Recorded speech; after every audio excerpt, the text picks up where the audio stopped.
tadi sudah kita dengarkan pemaparan dari Pak Burhanuddin Abdullah untuk pemerintahan ke depan. Kita punya PR yang cukup banyak juga kelihatannya. Kita mau jadi ekonomi terbesar kelima dunia dan kita punya bonus demografik ada sekitar 30% ya nanti. Tetapi apakah ini menjadi blessing atau bahkan menjadi burden itu juga masih harus kita kerjakan dengan baik bagaimana pengelolaannya. Dan kita tidak bisa menggantungkan hanya dari ekonomi di satu sektor saja misalnya. Karena negara ini negara besar 280 juta dan more to come in the future. Tetapi data juga mengatakan ada semakin menipisnya layer middle income kita. Padahal mereka adalah penyokong pertumbuhan juga. Dan untuk bisa mencapai target pertumbuhan yang lebih baik, perlu banyak perbaikan, pengelolaan dan juga tapping peluang baru yang masih ada di sana. Potentials yang belum kita tap. Dari segi investasi, efisiensi penggunaan modal terhadap presentasi PDB, peningkatan produktivitas, kemudian juga pengelolaan spending sesuai prioritas bisa jadi adalah penunjang pertumbuhan ekonomi yang lebih tinggi. Belum lagi kalau kita bicara ekonomi digital, ekonomi hijau dan sebagainya. Dan kita ingin bicara lebih jauh lagi kira-kira strategi apa saja yang bisa diimplementasikan untuk menjadi mesin-mesin penggerak pertumbuhan Indonesia ke depan. Dan untuk membuka sesi panel diskusi nanti akan ada 4 narasumber, 3 narasumber dengan 2 co-moderators, satu saya dan satu lagi adalah yang ingin saya undang ke depan, Asian Economist UOB Bapak Enrico Tanuwijaya yang akan memberikan kepada kita Outlook 2025.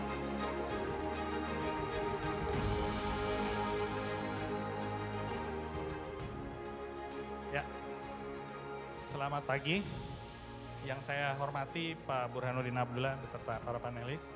Assalamualaikum warahmatullahi wabarakatuh. Ya, pemaparan Pak Burhanuddin sebenarnya membuat saya merasa sedikit redundant gitu. Karena it's even better dari apa yang saya have to offer. Nah, tapi mungkin saya berikan sedikit perspektif global, sekarang itu kita di titik mana ya, dan bagaimana Indonesia itu bisa untuk menyikapinya. Jadi kita tur sedikit keliling dunia gitu ya. Tren apa yang sekarang sedang ada dan gimana kita akan menyikapinya.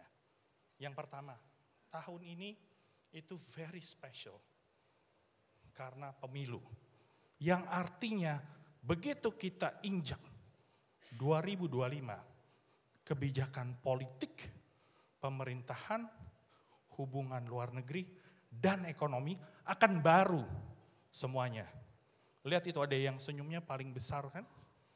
Nah, yang senyumnya paling besar ini akan menjadi suatu next momentum yang ditunggu. Karena kenapa? Kita sudah banyak lewatin pemilu di negara-negara besar. India, largest democracy, berjalan dengan baik. Indonesia, second largest demokrasi, transisi berjalan dengan baik. Korea, European Union, Taiwan, banyak sekali. Tapi mata tertuju dalam hitungan minggu ke Amerika Serikat. Kita lihat tatanan per hari ini, itu benar-benar akan sengit. Yang warna biru Demokrat menguasai pantai, timur dan barat, dan hinterland oleh Republican. Jadi, we'll see. Tapi apapun itu Bapak Ibu, satu hal yang menjadi benang merah untuk saya, kebanyakan negara dengan tatanan baru pastinya akan melakukan me first policy. Tentunya hubungan global, international trade penting. Tapi pertama-tama rumah kita dulu. Jadi sangat setuju dan sangat cocok dengan Pak Burhanuddin. Kita harus rely on our own strength. Yang kedua, pasar finansial. Nah, ini juga sangat-sangat penting. The Fed sudah cut 50 basis. Dan kesempatan kali ini saya izin ya Pak Hendra, Pak Burhanuddin claim victory sedikit. Di bulan yang sama tahun kemarin kalau Bapak Ibu hadir, itu rupiah 15.8. Kita bilang rupiah will be below 15,000 by next year which is this year. Dan this morning spot sudah dibuka di bawah 15.100. Tepuk tangan dulu. Saya rasa karena ada Pak Burhanuddin di sini hadir. Vote of confidence pasar luar biasa. Dan the Fed belum selesai. pandangan dari kami adalah masih akan ada kumulatif 50 basis di kuartal 4, 100 basis di sepanjang 2025 dan titik terminal di 3,5% di equilibrium. Nah, tapi ini bukan berarti rupiah akan terus menguat. Karena volatilitas pasar finansial bukan turun, tapi justru meningkat. Kita lihat contohnya, the Fed ini sudah cut 50 basis, tapi why 50? Kenapa enggak 25? Apakah kita menuju resesi? Kita lihat chart berikut ini menunjukkan bahwa 3 resesi terakhir itu menjelang COVID, Great Financial Crisis, dan IT Crisis, itu dia cut banyak sekali. Minimal 500 sampai mungkin 600 basis. Kali ini kita tidak, kelihatannya sih ya, mudah-mudahan tidak akan masuk resesi. Jadi pemangkasan suku bunga kali ini mungkin akan mirip dengan tahun 95, dia cut, pause and cut. Atau tahun 98, dia cut dan dia hike. Jadi kalau fiscal expenditure Amerika naik lagi, karena presiden terpilih akan belanja lebih jor-joran, tentunya the Fed mungkin harus rethink. Apapun itu hasilnya, volatilitas pasar finansial pasti akan terjadi. Kita lihat di bottom chart, itu Indonesia semenjak 2011 sampai 2019, rupiah itu terdepresiasi. 8.000 sampai 16.000. Apa yang terjadi? Seperti saya sudah sampaikan sebelumnya, ini struktur fundamental, yaitu current account deficit dan net FDI kita masih kurang strong. Jadi wajar, tapi kita lihat di era itu harga komoditas mandek. Justru pas saat COVID terbukti bahwa yang kami sampaikan sebelumnya, basic balance Indonesia sangat kuat, rupiah itu terbilang stabil. Kalaupun dia melemah itu dikarenakan faktor eksternal. Pendalaman pasar finansial adalah crucial. Saya akan dalami sebenarnya perspektif macam apa. Tapi kita melihat yang pertama, saya sudah sampaikan kebanyakan negara akan melihat inward. Yang kedua, volatilitas akan meningkat. Dan ketiga Bapak Ibu, ini buktinya. Globalisasi has taken a back seat. Me first. Kita lihat, semenjak 2017, dimulainya perang dagang stagnan, global trade. Indonesia pangsa pasar domestik sebenarnya cukup untuk kita look inward. Tapi strategi apa? Nah justru nanti dengan para panelis kita akan bahas lebih dalam. Tapi saya mau bawakan tren yang terjadi lebih cepat dari sustainability, yaitu AI. Microsoft bulan April datang ke sini ya, itu bilang akan invest about $2 billion. Tapi AI sudah pasti akan diadopsi. Kenapa? Research menyatakan mereka bisa melakukan cost saving sebesar 75%. Bayangkan kalau semua pebisnis di sini, siapa sih yang nggak mau reduce your operating cost? 75%. Sudah pasti it will come, it will hit fast. Jadi saya sangat bangga Pak Burhanuddin bilang, human capital and education yang tepat dan mumpuni itu merupakan kunci. Kalau enggak, ini bukan sekarang datangnya. AI has been here for the past 20 years. Sekarang kita di era generative and responsive AI. Is even more challenging untuk Indonesia. Tapi justru angin segar dan beacon of hope buat saya ada di Asia Tenggara. Pertama, pada saat FDI turun tahun kemarin, Indonesia malah naik. Kita lihat di sini ASEAN adalah blok perdagangan keempat terbesar. Dan sebagai population size, kita itu di-combine terbesar ketiga. Dan runway kita masih panjang. Tapi harus hati-hati. Reformasi itu harus dilakukan hari ini karena dalam 2 dekade problem baru itu akan datang. Pertama, aging population. Saya sebagai ekonom ASEAN, saya sudah putar ke Thailand. Saya tahu exactly the structural problem yang mereka have when they have an aging population. China sama. Household debt Apa itu artinya? Hutang rumah tangga. Kita masih terbilang cukup stable. Nanti saya akan kasih lihat datanya. Tapi justru kita harus melakukan banyak hal ya. Dan salah satunya mungkin di sini kita lihat bukan saja untuk memonetisasi dari rising middle income class, tapi justru kita harus lihat secara sektoral juga. Jadi nanti kita akan bahas, di sini terlihat bahwa foreign direct investment untuk ASEAN members ini masih paling besar di Singapura. Tapi ini hanya tempat perhentian sementara. Karena tentunya negara-negara yang seperti Indonesia, Malaysia pasti akan menjadi the final destination. Ya, sektor mana aja Bapak Ibu, kita terlihat financial sudah pasti, tapi setelah itu manufacturing. Kalau kita nggak siap tangkap bolanya, dia akan lari ke Vietnam.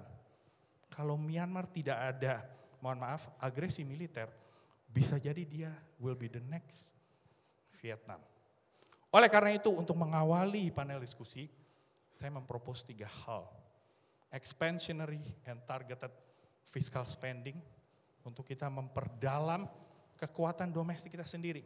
Menjawab tantangan eksternal yang lebih inward looking, volatilitas yang lebih tinggi, dan technological changes yang lebih broad base. Yang kedua, financial deepening. Itu betul sekali, tapi dengan perspektif khusus nanti saya akan tekankan tentang current account deficit. Yang paling gede itu bukan dari trade Bapak Ibu, tapi dari primary. Nah, apa itu primary? Tunggu dulu ya. Yang ketiga, adalah transformasi struktural, terutama menghadapi AI dan juga teknologi baru, sustainability, green economy, dan lebih banyak hal lainnya. Pertama, mengenai fiskal tadi sudah dijelaskan, jadi di sini kelihatan bahwa dari hal food security dan subsidi menjadi tumpuan utama. Namun di sini yang saya mau highlight adalah yang mana sih ya sektor mana yang punya multiplier cukup tinggi. Studi ini fresh. Siapa yang melakukannya? Ibu Sri Mulyani bersama Pak Abdurrahman, teman saya di BKF juga. Jadi kalau kita lihat di sini kelihatan multiplier terbesar accommodation, food and beverage, transportation, bisnis dan infocom. Pak Derajat nanti bisa pertajam karena beliau ekonom senior gitu ya. Kita lihat ini valid or not. Jadi setiap 1% diberikan ke sana, harusnya multipliernya itu tinggi. Dan itu akan generate growth. Tapi soal pembiayaan, kalau di dalam belum cukup, tapi kita punya expenditure tadi Pak Burhan udah bilang, 1/3 diambil bayar utang. 1/3 transfer. Education 20%. Kita harus leverage for growth. Artinya kita harus bilang keluar sana, pasar finansial, hey strategi kita kredibel, tadi ada 6 poin saya catat. To me Pak, very credible. Kita harus jual itu untuk leveraging for growth. Tentunya akan ada risiko, pasti. Kalau fiscal deficit naik, itu pasar akan gerak. Tapi kita lihat, hutang terhadap PDB rasio tidak pernah lewat 50%. Kita lihat yang di bawah, Filipina, Thailand, China, Malaysia, our peers. Kenapa mereka bisa gini? Jawabannya lagi-lagi ada di struktur current account Bapak Ibu. Itu adalah hal yang kita mesti benahi. Sabar dulu. Tapi intinya there is room untuk kita leverage for growth dengan credible policy dan effective communication. Yang kedua, financial deepening. Saya nggak usah panjang lebar. Kita tahu kredit to GDP kita masih rendah, lalu digital payment masih rendah, market cap juga masih rendah, ya financial sector aset masih rendah, dan juga ini household debt kita sebenarnya masih ada ruang gerak untuk kita monetizing for growth dari sektor finansial. Ya, tapi yang saya kasih lihat adalah kalau secara potensi, ini sangat gampang Bapak Ibu. Kalau loan kita itu berbanding baik 45 derajat dengan PDB, sektor itu is well financed, well oiled to grow. Tapi lihat sektor yang di kuadrannya itu sebenarnya loan-nya rendah, ya, tapi PDB-nya udah cukup tinggi. Dia bisa do autoran sendiri ya. Nah, tapi justru sektor-sektor yang kontribusi terhadap PDB-nya masih belum cukup tinggi, tapi persentase loan-nya itu juga masih kecil. Contohnya agriculture dan manufacturing. Jadi memang betul di sini credit channeling juga harus dilakukan secara strategis di sektor-sektor yang masih memerlukan financing untuk grow bigger dan contribute bigger to the economy. Nah, ini yang favorit saya. Jadi Bapak Ibu, yang warna abu-abu setiap kuartal 8 to 9 billion akan keluar. Ini yang nyebabin rupiah selalu volatile, gonjang-ganjing, begitu ada external news, dan juga stabilisasi pasar finansial memakan sumber daya dan in this case moneter kita, cadangan devisa. Nanti Pak Tri akan bahas lebih lanjut gimana sih pengelolaan kita yang lebih efektif. Nah, sebenarnya apa sih yang di dalam situ? Ada yang pernah sadar nggak? Yang ada di dalam situ adalah equity repatriation. Bentuknya ada dua, portfolio dan direct, dan juga interest payment. Yang paling gede itu warna biru, kita hitung adalah equity payment dari direct investment. Artinya apa sih Pak Enrico? Itu bahasanya teknis, artinya gini, saya tolong dikoreksi Pak Burhan kalau salah. Pak Burhan, kalau asing taruh duit di Indonesia, $1 billion, dia berharap I have an exit strategy within 1 year. Itu juga udah not too bad. Jadi saya nggak mau taruh terlalu lama. Equity-nya saya akan saya akan tarik balik. Dividennya juga sama. Jadi kalau itu kan artinya kita butuh alternatif and more sticky financier. Sedangkan domestic financier kita itu total loan saja berapa? Cuma 7.000, 8.000 T dari PDB 16.000. Enggak cukup financing dari dalam. Enggak cukup. Kita harus grow the financial industry. Enggak akan cukup untuk menjawab permasalahan capital repatriation. Belum ngomongin portfolio. Ini isu kedua yang nanti kita akan bahas. Yang ketiga, transformasi struktural. We have to transforming our economy for growth. AI ini kemarin yang saya sebut ya, ini benar-benar akan datang itu cepat sekali. Very fast without you knowing. Ya, dia akan mentransform the way we do customer relation, customer service dan lain sebagainya. Jadi kita belajar apa dong? Nah tadi banyak tuh yang Pak Burhanuddin sudah berikan. Mungkin agrikultur, manufaktur, itu masih banyak sekali investasi di Indonesia yang sebenarnya bisa dilakukan untuk mengatasi ini tantangan AI yang bisa diotomasi. Dan ini salah satu chart yang saya cukup favorit adalah struktur impor kita itu masih heavy di high value added industry. Bolongnya di situ. Kita impor barang farma, mesin, fabricated metal, ini semua yang high value. Sedangkan kita ekspor yang pretty simple value. Forestry, wood, dan lain sebagainya. The relatively lower value added. Enggak cukup untuk menutupi impor barang-barang mahal tersebut. Transformasi yang mumpuni, ya paling sedikit harus bawa yang warna merah ke kuning dan insya Allah ke hijau. Biru no problem. Produce local, we sell local. Mudah-mudahan yang biru bisa jadi hijau juga. Ya. Dan sebelum kita mengundang narasumber yang lain, tentunya nggak afdol kalau kita nggak memberikan forecast tahun depan. Tadi kan Alia juga nanya. Kita very confident. Ya, mungkin angka 5,3 is quite pessimistic right now karena asumsi kita mungkin masih fiskalnya cukup terjaga gitu. Tapi once there is acceleration, tentunya lebih close ke 6%. Rupiah Bapak Ibu, kita agak sedikit berbeda. Kita quite optimistic. Karena 3 hal yang saya sampaikan, capital inflow yang akan masuk ya ke Indonesia, Fed rate cut yang sudah terjadi, dan juga basic balance yang baik dan terjaga di Indonesia, ini akan mendorong rupiah sebenarnya lebih stabil dan cenderung menguat. Nah,